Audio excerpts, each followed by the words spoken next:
Hello, this is Greg Rooney speaking.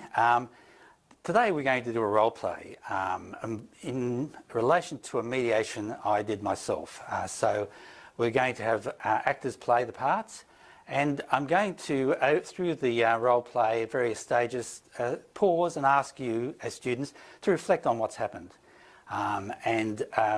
This is a way of probably starting to think about how I as a mediator think, as opposed to how you as a young lawyer think.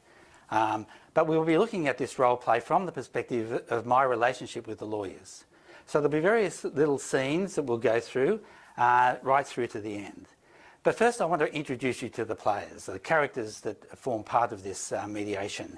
I was appointed by the court to do the mediation. I'm on the list of mediators in the court, and this was a compulsory mediation. The courts were going through a period of forcing parties into mediation, and this matter was sent to me.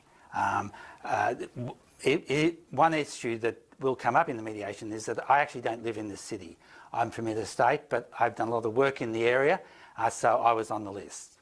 Anyway, I'll introduce you to the characters. So what happens, we have here Arthur O'Shea, who's a prominent businessman, a property developer in this capital city. Now, Arthur had a building, quite a substantial building, that was empty for a while, and Arthur wanted to try and sell it. Now, it was set up as a club. It had a restaurant, it had a bar, it had pool rooms, and it had poker machines.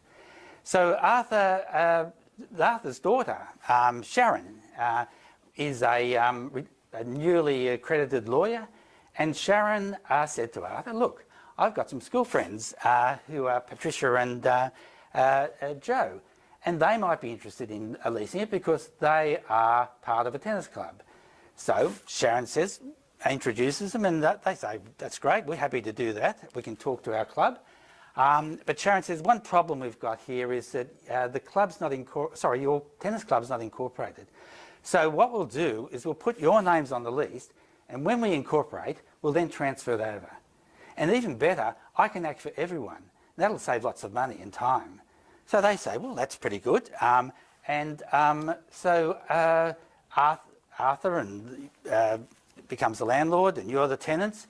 And after a while, after 2 months, they were struggling to pay the rent. And all of a sudden, a lot of prospective purchasers were coming in and asking about the property, which confused a bit Sharon and also confused Pat and Joe. But they thought, well, that's okay, Arthur's going to look after us. But then suddenly they found that the property had been sold to an Adelaide dentist, Robin Jones. And Robin purchased the property, and after about a month or two from his purchase, the tenants stopped paying the rent. Which caused Robin to be really upset. And it took about a year or so to find new tenants. They had to evict the tennis club plus put new tenants in. And so Robin instructed his local Adelaide lawyer, who contacted Chloe Smith, and Chloe prepared a statement of claim and sued for $700,000 and issued it against Pat and Joe. So we come back, and Pat and Joe decide to instruct Jane Jones from the firm Jones & Jones in this capital city to prepare a defence, which was going to be a bit of a challenge. So Jane instructed Margaret Bruce, a QC, to prepare a defence.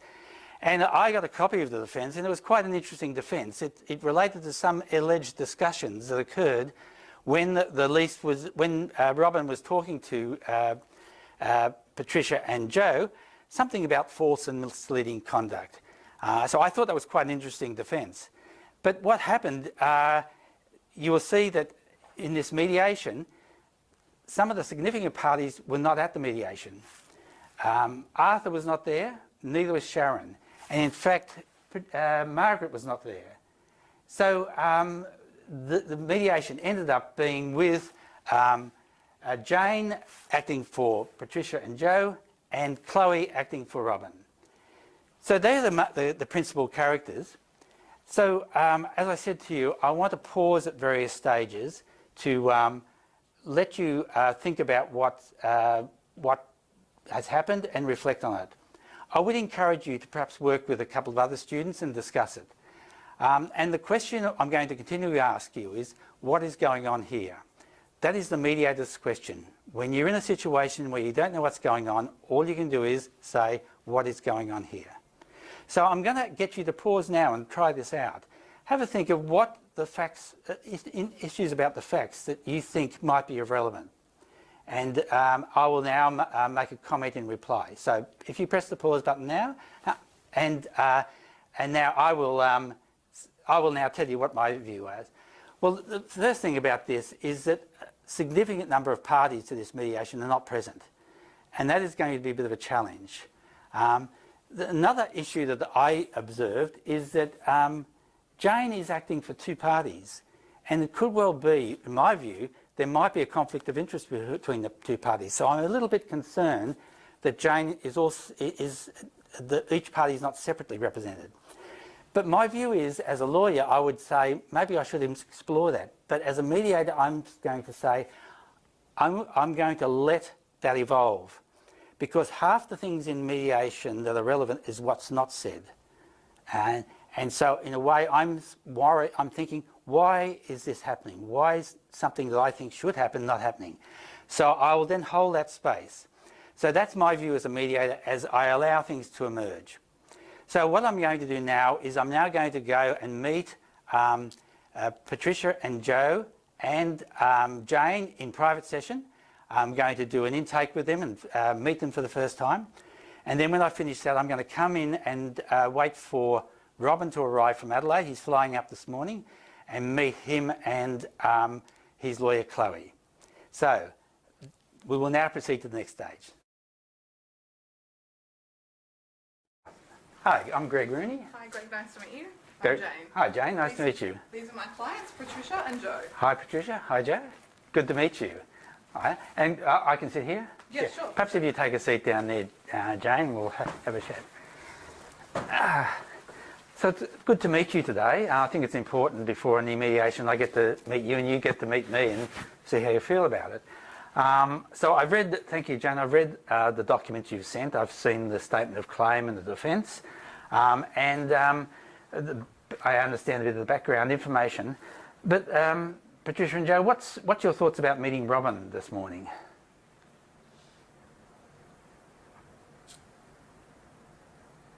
Well, if we proceed with this, essentially I'll go broke. You know, already we've lost the tennis club, so we're feeling probably pretty ashamed of ourselves. I don't know. Honestly, life doesn't really seem worth living at this point. All right, everything's just kind of falling apart around me. My husband is going to be leaving me if, you know, I have to pay the full part of this rent, and yeah, I don't know where to go from here. We can offer a start of $10,000. Each or between us. Between us, okay, $10,000. Yep, okay. But you feel okay about meeting Robin? I mean, I suppose it's an opportunity to meet him today and see if we can resolve it. Mm-hmm. You're okay to do that? Yeah. Yeah. Look, what I'd say to you is let's take it step by step. My role today is to try and help find out what the issues are and whether we can find something that I can put on the table for you to look at that'll work for you and for Robin. I can't give any guarantees, but are you happy to take it step by step? Yes. Yeah. Now you've got Jane with you today. She's an experienced lawyer, and she can give you advice as we go. But one of the principles today is that what I'm trying to do is trying to get something on the table for both of you. It's in a way, it's an opportunity for you to try and resolve it and walk out of today with a resolution. The tragedy would be if there was a deal here today and we missed it. So I'm going to ask you to work with me through the day. oftentimes with these matters, we can get a bit stuck, and Jane has probably experienced this quite a bit. But I'm going to ask you that before we leave today, if we haven't resolved it, would you agree to give me one last chance to bring you all in the room and have a good talk to you before we finish? Would you agree with that? Okay, so that's something down the track. Hopefully we can get there. So in a way, today is a risk minimisation exercise. It's hopefully we can find something to end today. And as Jane has probably explained to you, it's confidential. Any offers we make today can be won't be held against you if we go to court. Robin can't say, but the mediation, they offered whatever amount of money. So this is a free go today. So any questions from you? Huh? Happy to go ahead? Yep. So what will happen, I'll go and now speak to Robin and Chloe, his lawyer. I think they're flying up from Adelaide. And then I'll bring you back into the room, and I'll do an introduction, and I'll turn to you and say, what are your thoughts? And I'll get you to talk to me and say what's coming to you. I want Robin to be able to hear what you've got to say.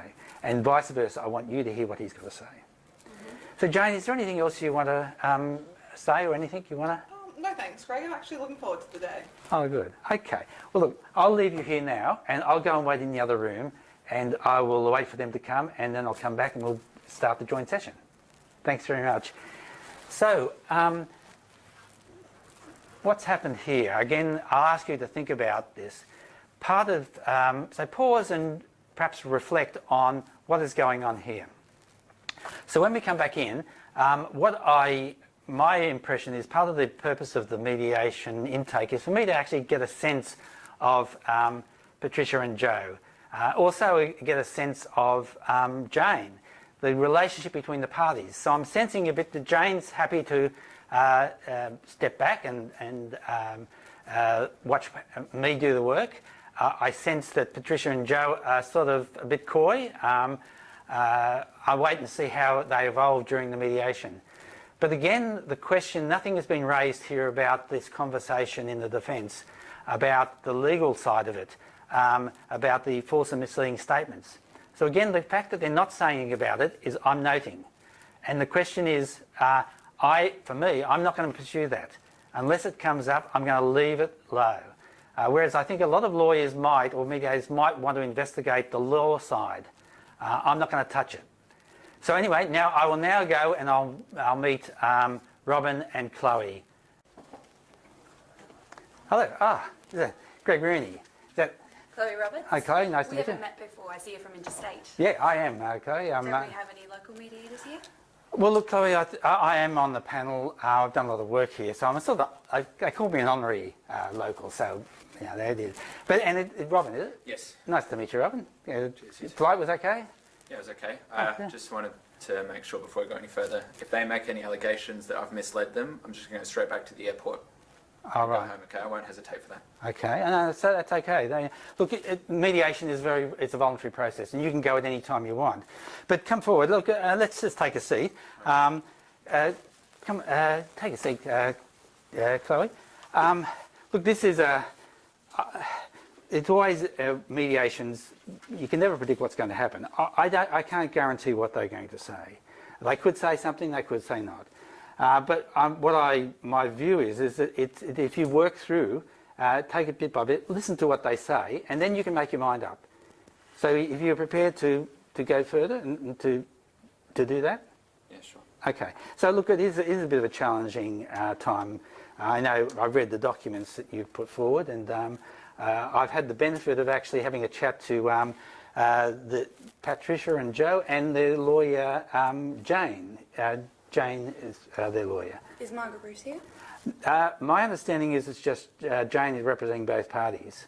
I haven't heard about Margaret coming. In fact, she's not coming, as I I'm understand. really disappointed. I really wanted to talk to her about the defence she put in. Mm-hmm. I could not believe it when I saw it. So much respect for her. Yes, well, I understand. But she's not here today, and I suppose we'll have to work with what we've got. Are you okay with that? Yeah, all right, if that's what we're... Yeah. What we've got. Look, as I said to Robin, let's just take it step by step. Part of my role is to manage the process. And obviously, you've flown up today. We want to give it the best chance of resolving. And so it's good for me to meet you and get a sense of that and find out your thoughts on this. So let's deal with them when we get into the room. But what's your thoughts about coming and meeting them, Robin? Quite frankly, I'm not too interested about what they've got to say, if it's going to be any emotional discussion about that, because I couldn't care less and I don't actually believe them. And from what I've heard, I've got pretty strong legal advice that they've got not really anything to stand on, and that won't actually go through on the trial, but I'm just here to settle today. And because again, my flight's in 2 hours, so if this isn't done by an hour and a half, I'm just going to go home, and I don't really care where the money comes from. I just want what I'm entitled to. All right. Just to let you know, my instructing solicitor in Adelaide forgot to add the interest into the claim, so we're entitled to $80,000 more interest. So really, we're entitled to $780,000, not $700,000. Okay, what's the figure for the day? $700,000. Okay, so let's leave it at 700. I have to say, you obviously, if we don't resolve today, you can amend your pleadings. That's fair enough. But for the purpose of today, if we make it clear the 700 is your starting point, I don't like to see it go backwards, because otherwise I'll go backwards too. So are you okay if we just confirm it at 700? Yes, for today. Okay. Okay. Well, look, that's good, and it's good to be able to meet you and get a sense of how you're feeling about this. And my role is to monitor the situation as we go through step by step. Chloe's obviously advised you about confidentiality, that anything we say here or any offers you make or any concessions you make will be, they can't be used if we go to court. So in a way, this is a sort of a risk minimisation exercise. I want to see what I can get on the table for you to have a look at. I'm going to work with both of you to see if I can get a figure that's going to be acceptable for both of you. Okay? So I can't guarantee we'll get there, but the tragedy would be if there was a deal here and we missed it. So are you okay to work with me? Sure. Let's see how we go. I mean, I know you can get your plane. There are other flights back to Adelaide, but if we need a bit more time, well, let's see how we go. Yeah. And the other thing often with these sort of matters, we can get a bit stuck in the being different apart in figures. But what I've asked you, and I've asked the other side, is that if we do get stuck, would you allow me to bring you back into a joint session and give you what I call my fire and brimstone speech, where I sort of thump the table and say, come on guys, the cost of going to court is going to be much more than what your difference is, and go and think about it again. So would you give me one chance before you go back to the airport to have a go? Yes, if it's more chance of just getting it settled today, I just want to get this done with, to be honest. Okay, okay. Well, look, good, that's good. Is there anything else you want to ask me, or anything from you, Chloe? No, I think we're good to go. We've got a pretty solid statement of claim anyway, so once we get in the room, I'm pretty sure we can settle pretty quickly. Great, okay. Well, okay, what I'll do now is I'll go and get you to come into the other room, and I'll get you to meet the other side. I'll introduce you to them, and then I'll give a brief opening statement saying what I've just said to you now. I'll invite Pat and Patricia and Joe to make a statement to me. I'll ask you to listen, and when I've finished, I'm going to then turn to you, Robin, and say, what's your thoughts? And you say however you feel. But I think it's important we both see each other and both get an understanding where we're going. I'll try and sort of summarise it and plot a next step forward. So are you okay with that? Yeah, sure. Okay. So I'll leave you to go to the other room. Again, if we have a reflection on what just happened there, asking that same question, what is going on here? And so the first impression, so again, pause and then have a reflection, and I'll come back and say what I think. Well, the first thing I noticed is that Chloe was quite uptight. She was had two goes, one at me being an interstate mediator, and the other one is about the barrister, the QC, Margaret Bruce, not being here. So my initial sense is that she's quite agitated. I want to see how she goes. Hopefully she's calmed a bit, but I thought Robin was firm. I think he's a no-nonsense person, so I'm sort of, hopefully, if I can get some things moving, we might move on from there. So, anyway, we'll now go and have the joint session of the mediation. Okay, welcome. Come in. Robin and Chloe and Jane. Oh, nice to meet you. Nice to meet you. And you met Robin, and that's Patricia and Joe. Okay, thanks very much for coming. Everyone, would you take a seat and we'll start having our meeting. So, welcome everyone. It was good to meet you beforehand to get an understanding of what the issues are. As I said to you in our private intake meetings, today is confidential. Anything we say here is off the record. Any concessions you want to make won't be able to be used later. Today is really an opportunity to see if we can get something to end this today. So you can both leave with this all over and done with. We are in the shadow of the law. You've both got your lawyers here, but today we're going to see if we can find some sort of a compromise that's going to get you resolved. Any questions? No? Okay. We might start. So I'll start with yourselves, Patricia and Joe. What's your thoughts as you're sitting here today?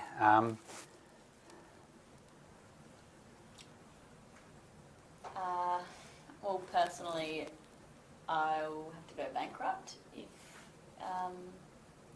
we go through with this. The most that we can give is 10. I mean, I pretty much lost everything. I don't really see much point in living at this stage, honestly. I don't know. And what about yourself? Yeah. Look, my husband is threatening to leave me if we really can't go over the 10, and everything is just falling apart. We don't know how we got ourselves into this situation. Right, yeah. But you are here now, and you wanting to try and resolve this today? Yes. Yeah. And you've got some, as you said, you've got some challenges, but you're here today to see if you can find some way of resolving it. That's right. Jane, anything you want to add at this stage? I don't think it's Greg. No? You're right. Yep, okay. Well, thanks for that. So, Robin, thank you for... it's good to have spoken to you beforehand too. And what's your thoughts as you sit here today? After hearing that, I'm not too sure how the emotional sort of information is that helpful to us right now. As I was saying in the meeting, we've got pretty strong information that the defence isn't really going to stand up in court. So I'm not too interested about where the money comes from or what that has as an impact for their personal lives in terms of just getting what I'm entitled to from what I bought, because again, I'm going to be flying back to Adelaide and I just want it settled. Right. And I want to make it clear that if we don't settle today, we will be adding another $80,000 to the claim for tax. Okay. Okay, but for today, you've agreed that the figure is 700? Is that, yeah. So, okay. Look, and if we don't resolve today, you all got your rights, and of course, if you go to court, you all have the costs of the litigation. It's going to take a year or so, at the least. Jane and Chloe can advise you on the issue of even if you win, you don't not often get all your costs back again. So it is a risk going forward. And it's the other aspect is it delays the result of this, and it means, from what I'm hearing from yourselves, it's been a difficult time for you, and from you, from your situation, it's also been difficult from you. So this is a no-win situation at the moment. But what we're going to try and do is see if I can find some way of moving this forward that's going to be able to resolve it in a way.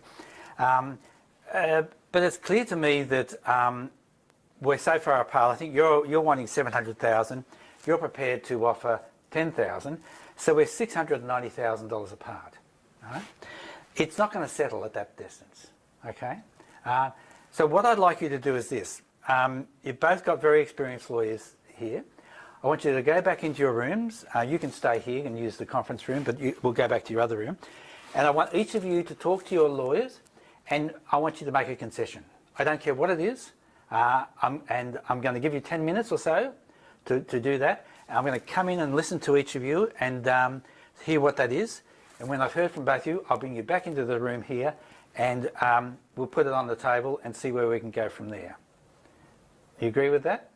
Okay, are you happy to do that? Okay, so I'll let you go back to your rooms. So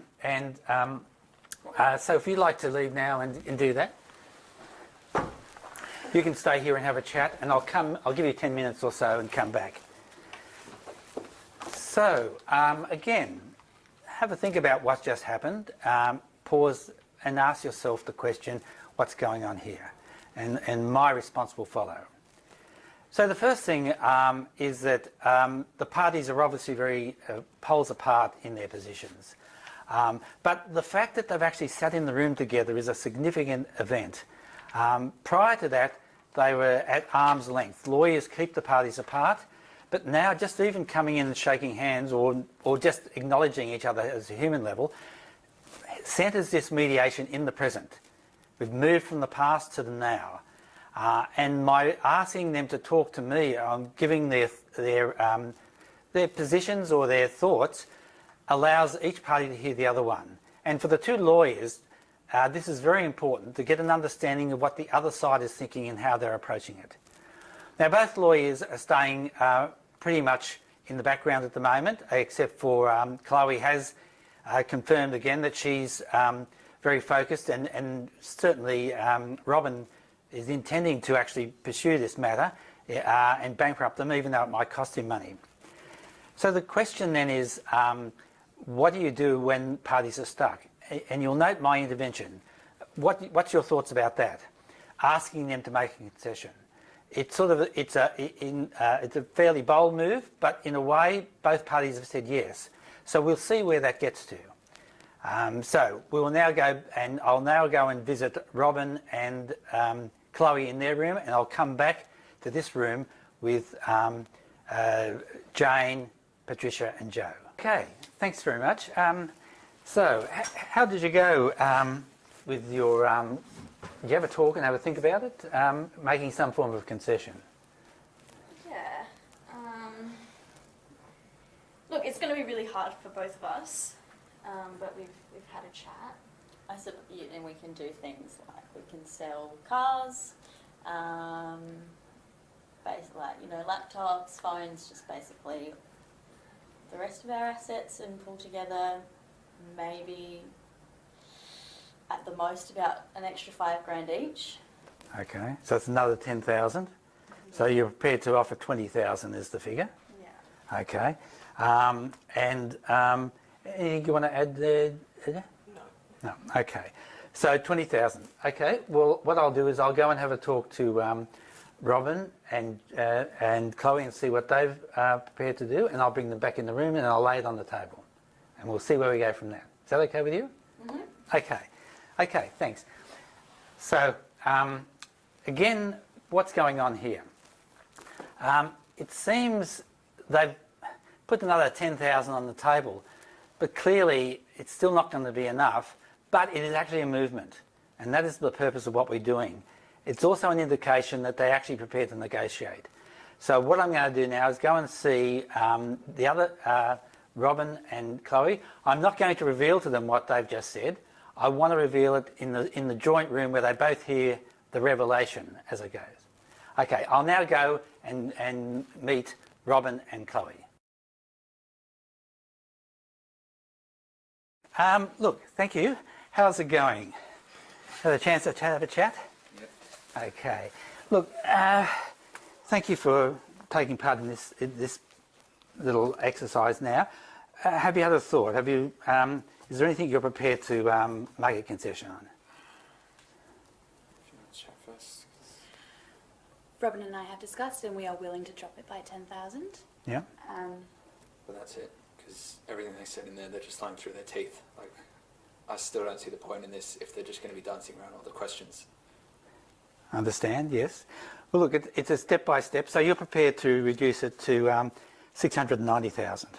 That's the figure? I note no mention of their false and misleading statement by Robin in the opening comments. Yeah.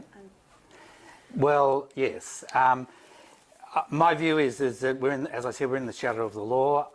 Today, it does affect, because you have your rights, you have your view on your case, and I won't make any comment on theirs, but I think what's clear is today is about trying to see if we can resolve it. You've got all your rights after that.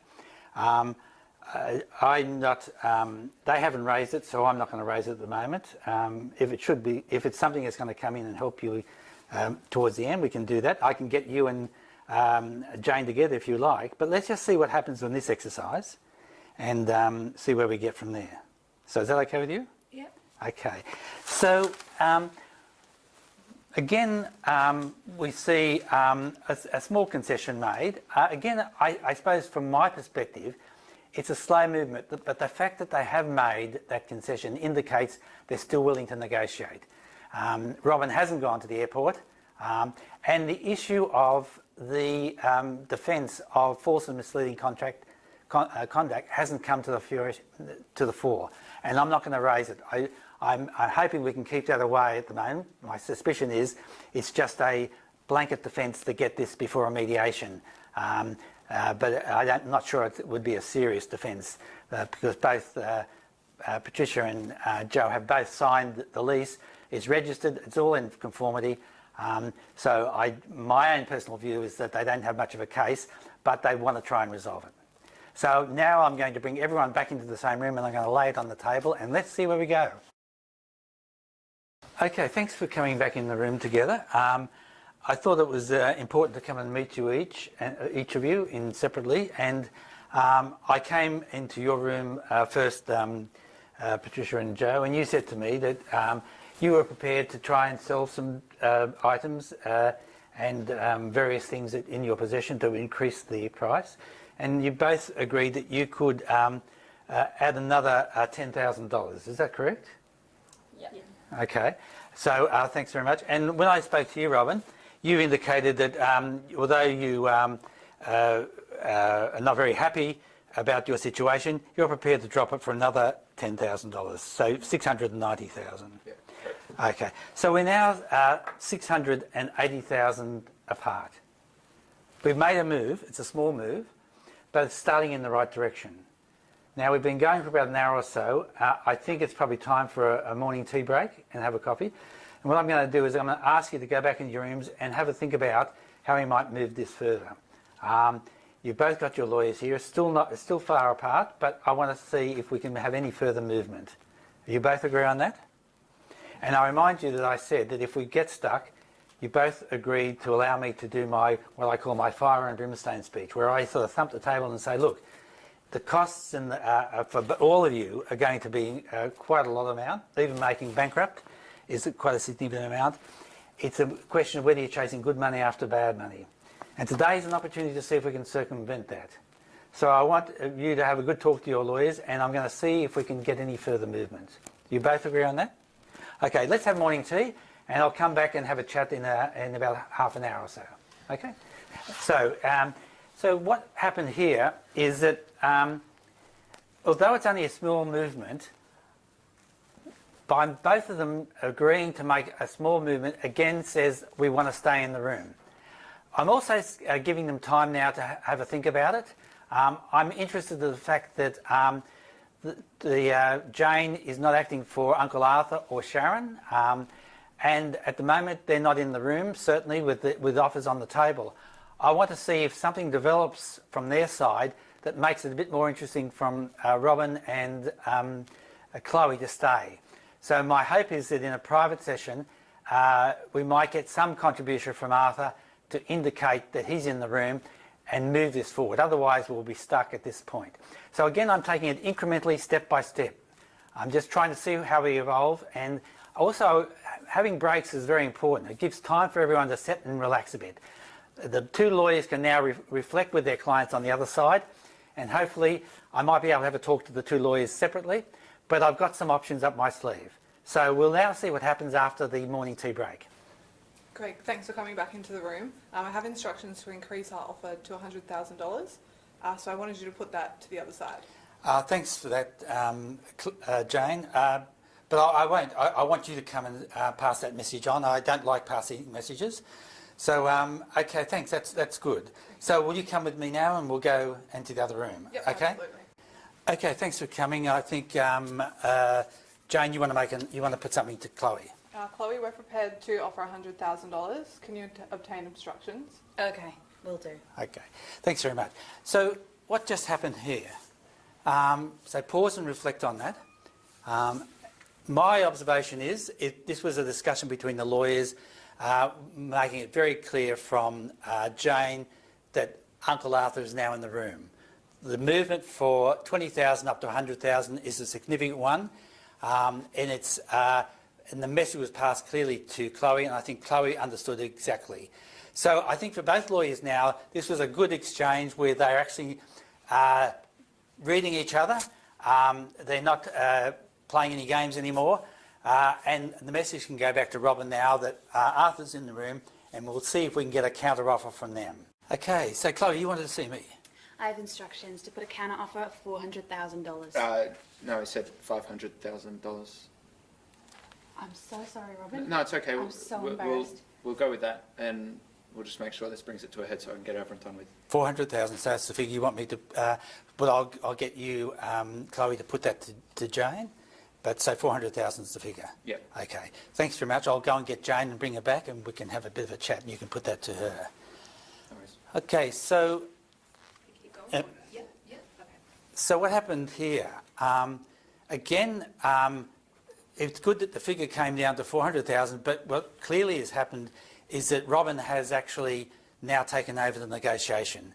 The mistake was made by Chloe, but he was prepared to override that, and my sense of he's ready to actually move this forward and make a more significant offer to get it to a head. So I now go and get Jane and bring her in, and Chloe can put that offer to Jane. So Chloe, you want to put something to Jane? I have to have instructions to put a counter offer of $400,000. Okay, I'll obtain my client's instructions. Great. Okay. Thanks very much for that. So again, we now see again a new communication between the lawyers. The lawyers are now starting to communicate. The message is going through that there's now a significant offer or counter offer from Robin, which hopefully will induce some response from Jane and her clients. Okay, so where are we at to now? What's your situation, Jane? Look, I can't get my clients beyond 250. My clients aren't going to budge beyond 350. That's as far as we're going to go. Okay, so look, we've done really well. We're now 100,000 apart. I wouldn't want to see this end at this stage. And as I said, will you give me one more go? Come and have a talk to your clients, and let's get them back into the joint session. And I'll give this my fire and brimstone speech. All right? Okay. And let's see where we go. And I mean, this is the parties have moved a long way from where we started, and this really should settle. And I hope you both advise your clients on the costs of going forward. But let's see how we go. Okay. So again, I'm now going to try and move the thing out of the corridor into the joint session again, and try and see if I can actually get them to go back and have one more discussion, get one more concession. We're so close now. This is the time where I think we're in the zone of where it should settle. But both parties are not keen to make that last jump. So let's see where we go. We'll go now. I'll recall the joint session and we'll start, and I'll give my fire and brimstone speech. Okay, everyone, thanks for coming back in the room. I know it's been a long day, but I feel we're getting somewhere, but we still haven't quite got there yet. And as I asked you in the intakes and in the joint session, is to allow me to have a final say before you leave. It'd be a tragedy to get this far and not try and resolve it. And I know it's been a difficult step for all of you to do that. But this is what I would call my fire and brimstone speech. And it's really about saying you really cannot afford to walk out without settling this today. The costs for going further, for both of you, are going to be higher than the $100,000 difference. And if you were company directors and you were telling your board of directors that you were going to spend more than $100,000 fighting for less than $100,000, would have they'd whip you and criticise you for that. But I know that this is not like a company. Robin, you've felt and you've had the experience of losing a tenant, having 12 months of rent not being paid, and that's caused you personal distress and your family. I understand this is your superannuation, and so you feel it's been a lot for you to come and make some concessions. And for both of you, it's been a lot for you because in a sense you've been put, your name's been on the lease and you're the ones that have been having to wear that. And for you it's been a difficult transition to get to where we are now. But what I want to do is say to you both is that I want you both to go back with your lawyers and one more try and see if we can get the gap removed. And I'll come and have a chat to you both. Okay, you both agree to that? Okay, thanks very much. So we'll just, I'll leave you now and I'll go and we'll give you some time to talk to each other. So again, what's happened here? Again, I'm just trying to change the scene, acknowledge where they are, but really invite them to have one more go. It would be, it's important that this is where the lawyers come in. Both sets of lawyers have a fair amount of power now over their clients. They've now seen both sides of the case, and in a way what I'm hoping for is the lawyers to put pressure on to narrow that gap to a point where it's going to settle. So we'll see what happens when they come back with their next moves. Okay, what's happening? My clients won't budge beyond 275. We're not going to go any lower than 325. Okay, so we're 50,000 apart now? Yeah. So What can you do? what do you want me to do? Do you want me to come in or what? Can you come in and talk to our clients? Well, before I do that, there are two pieces of legislation I want you to think about. One is the, I've never seen them, one is the Old Mates Act of 1901 and the other one is the Divide by Two Act of 1902. So do you want to have a... What do you mean? I think he's suggesting we split it in halves. It's a matter for you. Go and have a talk to your clients and see where we go. If you want me to come in, I will, but maybe have a talk to them. Okay, so I'll let you go. Okay. So what happened here? Pause again and think about that. So they clearly wanted me to come in and have a talk to their clients, and I could do that, but I thought what I might do beforehand is give them a hint about dividing in two. This is something I've used a couple of times in mediations where we're at the last step.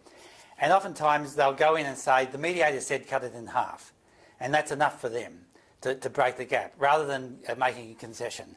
So in a way, it's a bit of a trick question, but I sometimes find that's helpful. Occasionally I have had to go in and talk to them, but I find it's better if their lawyers do that. So what happened in this case, the parties went in and they resolved the matter and they settled it. The lawyers spent the next half hour doing up a deed of settlement. It was agreed that on the payment of the halfway through there, half the amount, that they would pay that amount within 28 days. Obviously Uncle Arthur would be putting the money in and the matter resolved. Oh, look, thank you. I just wanted to come and say goodbye and thank you for doing that. I think that's a good decision and hopefully things will resolve and you can go back and your families can feel a lot more comfortable. And thank you, Jane, for your good work in the mediation. Thanks a lot. Thanks a lot. And all the best for the future. Great. Just wanted to say thank you and well done. Yeah. Cheers for that, Craig. Yeah. And to Chloe, thanks for your help. And Yeah, and thanks for handling it for us. I didn't think we'd be able to get to Greg because, again, it wasn't really their fault. Like, a lot of it was on Arthur, so the fact that we could get to him is really good. So cheers for that. Oh, that's good. Well, hopefully you can go back to Adelaide and enjoy the down there and all the best. Okay. Thanks very much. Well, now it's time to review the mediation. If you're working in a group of young lawyers or students, I'm going to ask 3 questions for you to think about and discuss amongst yourselves before I give my review and my thoughts on the mediation. So the first question is, what's your overall impressions or reflections on the mediation? Particularly, what did the mediator do during the mediation to move the matter forward? So perhaps if you press pause and have a discussion amongst yourselves on that. So we'll come back. The second question is, it's two parts. How many mediations were going on in this mediation? And how many mediators were there? So think about that question and perhaps press pause again and reflect on that question. Now the third question is, I want you to compare Jane representing Patricia and Joe as compared to Chloe representing Robin.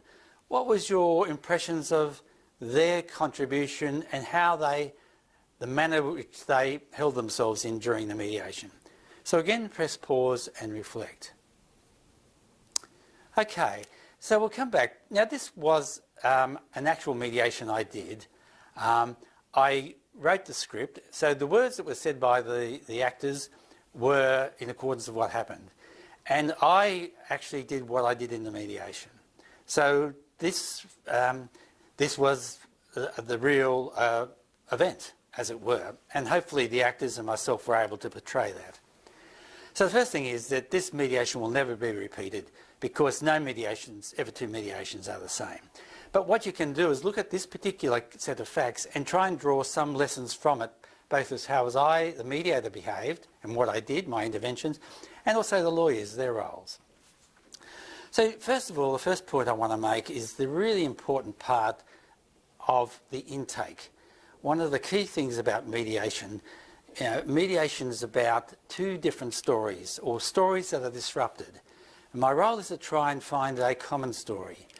And to do that, I need to connect at the human level with both parties. So in the first instance, when I went in to see Pat and Joe, my first question always is, what's your thoughts? And I get from them how they want to present themselves. And out of that, I was able to discern that they were, well, first of all, they were playing games, in my view, but they were really stuck in a situation, and I accepted that they were in difficulties in their families and so on. With Robin, he was stronger, more assertive. He was clearly there to solve the matter, but it was clear that he had this money was invested in his superannuation. It was going to cause him great distress. So you can see those two stories I held. And as we came back into the joint session a number of times, you'll see that I kept referring to them. And I was just planting seeds in their mind, hearing that each had a story. So that was the first point I'd make, the importance of the intake. It's essential. You should not go in cold turkey to a mediation, even a commercial mediation. The second point is the most important part of the face-to-face part is when they walked in the door for the first time. Even though they didn't shake hands, the fact that they saw each other created a human connection, and it brings the whole mediation into the moment. And really 90% of what a mediation is that the fact they're all sitting in the same room and we've got time and space to do something. That's all it is. That's half our job done. So again, I was able to listen, and the next intervention I made was that I realised, having listened to their stories and reflected back, and indicated the idea, the issue was, what could I get on the table that was good enough for both of them? I realised at that stage that's where you got stuck. So I had a pre-thought intervention of asking them both to go back and get instructions about a concession. Now I'll talk about the power of concessions when we do the topics, but that is a very powerful thing. And the important thing was that I listened to both of them separately, and I didn't pass them between each other. I brought them back in the room so they could actually hear me talk about me meeting him, me meeting them. So I'm physically taking each of them into the private room. So in a way, I'm very manipulating that. So that was the next part of it. What I was looking for, obviously we're a long way apart, what I had to do was get to a place where we could get Uncle Arthur in the room and made a substantial call. And that occurred when when Jane asked me to put to the other side 100,000. Now that was clear to me that Arthur was now in the room. So it was very important that I don't pass that message on to Chloe. I always work with the lawyers. It's a separate mediation when I get the lawyers together. And it allows, I never pass the message, I get them to explain to each other what the offer is, and if they need to clarify it, they can do it. So I've actually created a new little mediation within the mediation. And I've had situations in mediations where one of the lawyers has misinterpreted what the other one had said in joint session and was quite angry. And so the next time I got the lawyers together and they made an offer, I said to the lawyer that had made the comment, look, you said X in that joint session. Can you explain more what happened? And they explained it. The other lawyer understood and I solved the problem. So this mediation within the mediation is very important. So again, you see I brought them back together and apart. So I think the whole concept that I'm working on is I was probing, sensing and responding. I was taking each step, I was in the moment, and I would work out what the next step was going to be. So in a way, mediation is about flow. When something gets blocked in a flow, it dies. And I'm going to talk about constructive law when I talk in the theory about the concept of flow. And really what I was building in, lots of flow when I got stuck. And you see towards the end, the offer to come in and do my fire and brimstone speech was another way of creating the flow. And time was the mediator's friend. In the end of the day, we got there. So in retrospect, this is actually what happened, for better or for worse. In the real mediation, they were all male. It occurred in a... Jane was a senior partner of a mid-commercial firm in a capital city on the eastern states. He didn't wear a tie. He had the white shirt. He was relaxed the whole time. He sort of just allowed me to do the hard work. Behind closed doors, he was obviously working with Arthur. Whether he was working with Sharon, I don't know. But his job was, he was a separate mediation. He was mediating a separate matter. I was not party to any of that, although I did pick up that Arthur and Sharon was Arthur's daughter and Pat was Arthur's niece. But Joe was outside the family, and there was a tension that Joe actually had an inheritance. And there was some pressure on Joe to put some of that inheritance in, and Joe was not having a part of it. So you see when I came into the role play where Jane asked me to come in about the $100,000 offer, the actors were not looking at each other, if you recall. I was trying to get the feeling that there was a lot of conflict within that. And so in a way, Jane did a really good job mediating. And oftentimes, you as lawyers will be mediating your clients while allowing me to mediate. So there were actually 3 or 4 mediations. I was doing the main one. Jane was working with Arthur, Sharon, Pat and Joe. I was working with the lawyers. That was another separate mediation. And hopefully, Chloe was working with her client. So there are mediations within mediations. So that's my overall view. You're welcome to critique it and make your own comments. Now, we're going to actually use this video as part of the assessment. You're going to be asked to write up terms of settlement and a deed of settlement. And so we will give you the outline of that. But there is another big issue that has to be dealt with, is that I got the parties to the $300,000. But now there is a negotiation between Chloe and Jane as to whether Arthur is going to be part of the deed of settlement and whether Sharon is going to be part of the deed of settlement. Because Chloe will want to know, I want to be able to grab the money from Arthur. I don't want to have a deed with just Pat and Joe because I don't trust them. So for Jane, the question is she acting for Arthur and is she acting for Sharon? There's the problem whether Jane is in a bit of a dilemma herself because, as I said at the beginning, she should have 2 separate lawyers acting. But the other thing is Pat and Joe would have a claim against Sharon for professional negligence for acting for both of them. So there's that potential problem.